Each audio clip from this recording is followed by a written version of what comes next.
Okay, so today we're going to talk about Thanksgiving. We're going to debunk the notion of when people say that the Thanksgiving we celebrate today at this date is the notion that it's the celebration of genocide or it's a celebration of a massacre of women, men, and children who were burnt alive. We're going to debunk this. So we're going to take it all the way back to the beginning. Although the modern day Thanksgiving feast takes place on the fourth Thursday of November, the first Thanksgiving did not. This feast most likely happened sometime between September and November of 1621. No exact date for the feast has ever been recorded, so one can only assume that it happened sometime after the fall harvest.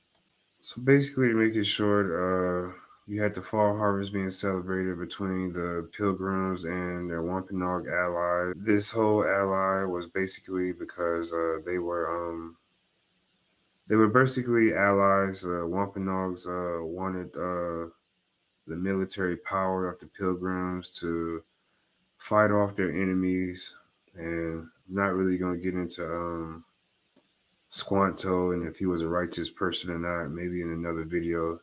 He had his own selfish motives and just was really into trickery and just wanted to gain power for himself because he was a slave of the Wampanoags.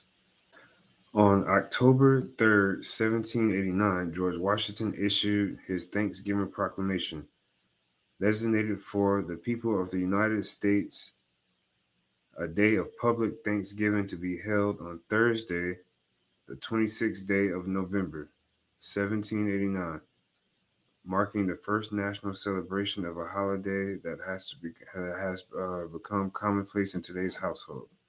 Even in the 18th century, a concept of Thanksgiving was not new to the citizens of the United States. Colonists, even before the Pilgrims, often established thanks days to mark certain occasions.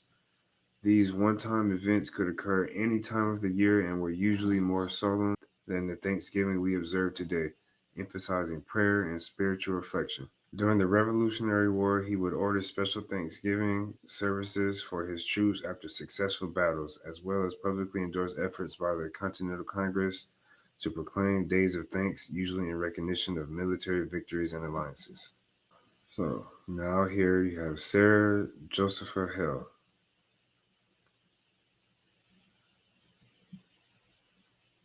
Sarah Josepha Hill is a person who basically kept writing letters and rallied President Abraham Lincoln to make a proclamation of to celebrate the day of Thanksgiving as a unified date for the country in a time of war.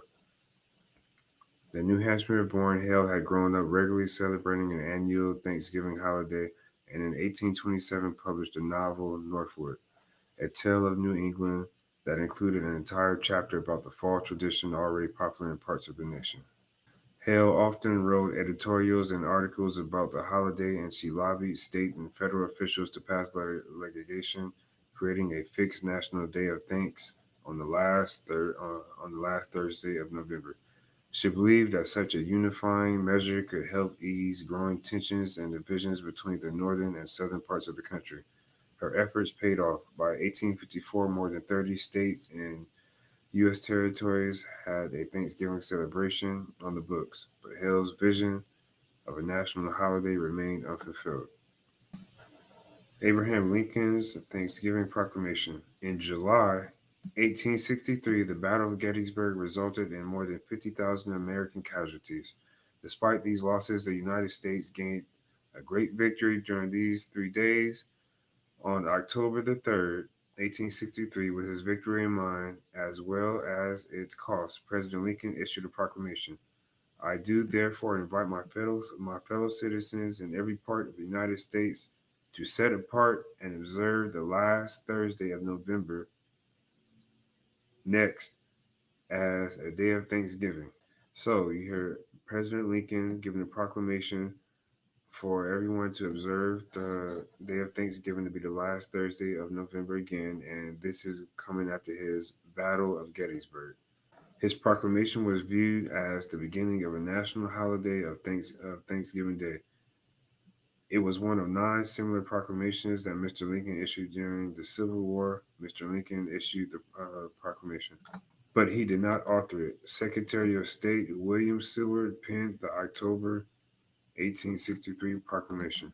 Franklin Roosevelt first became president in 1933. Thanksgiving was still not a fixed holiday, but left up to the president to issue a Thanksgiving proclamation to declare the, the date the holiday would fall on that year.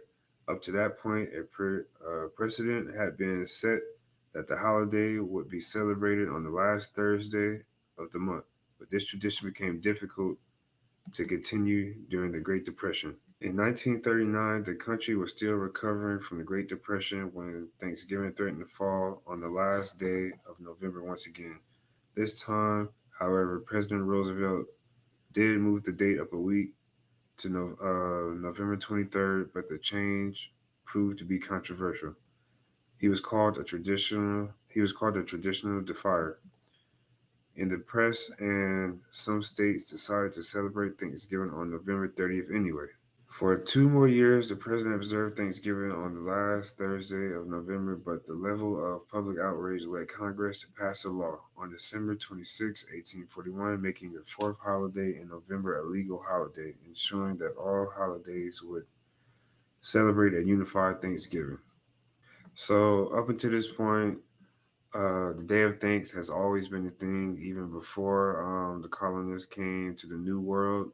You would celebrate days of thanks for multiple different things. It would have your own meaning. Sometimes it was for battles, it would be for a harvest, whatever the case may be.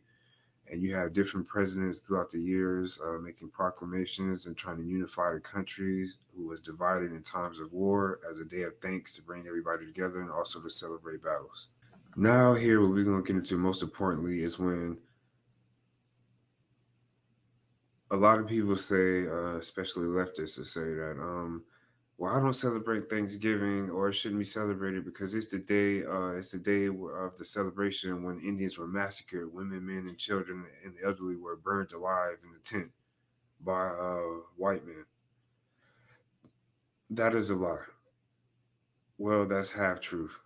The Pequots were burned alive in a battle, but who were they burned alive by is what we're going to get into, and when was that date?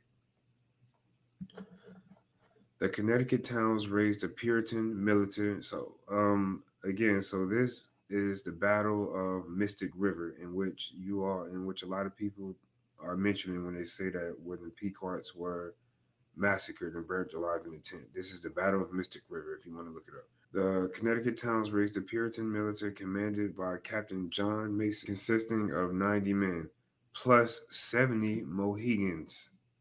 70 Mohegans under Sackums, Uncas, and Wilcars, if I'm pronouncing that correctly. 20 more men under Captain John Underhill joined him from Fort Saybrook. At the same time, Pequot Sackums took a few hundred warriors and set out to make another raid on Hartford, Connecticut. En route to the Pequot Fort, Captain Mason recruited more than 200 Narragansetts and Niantic to join his force. So, as it turns out, in the Mystic River battle, the battle where those Pequots were burnt alive in the tent, it turns out that it wasn't just white men who burnt them. It was white men along with 70 Mohegans and 200 Narragansetts who participated in burning and slaughtering these people alive in this massacre that you all say. So why is it only the white man or colonists that get blamed for this? They didn't act alone. And this happened on the night of May the 26th, 1637, not the last day, not the last Thursday of November. I'm sorry. You all have been led to believe a lie. So this whole notion, see how you have to understand this is that this whole notion that before the colonists came to the New World, the Native American Indians were just holding hands and dancing around the fire, all in peace and harmony, is a damn lie. There's always been warring and tribal issues and enslaving going on. They hated each other. They hated each other. The Mohegans and the Narragansetts were working with the colonists of this area for military power to fight against their other Indian Native American rival tribes. And that is exactly what happened. Whooping Mohegans would collect the heads of fallen Pequot scalps were taken as war trophies. Hundreds of Pequot were killed. The colonists reported that only 5 village occupants escaped, while 7 were taken prisoner. This was the first example of total war by colonists in the New World. So, the Hartford Treaty. So, after all this is said and done at Mystic River, the whole battle with the Pequots, after they burned the Pequots alive in the tent, they launched a counterattack, and there was a fight in the swamp in which the Pequots were officially defeated. So the war is over. The Treaty of Hartford, ratified by the English, Mohegan, and Narragansetts, who defeated the Pequots on September 21st, 1638, was the official end to the Pequot War. September 21st, 1638, not the last Thursday of November.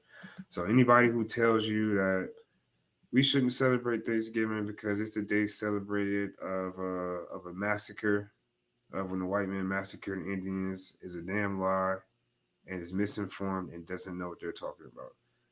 The last Thursday of November has nothing to do with the date that the Pequots were massacred and burnt alive. It has absolutely nothing to do with that.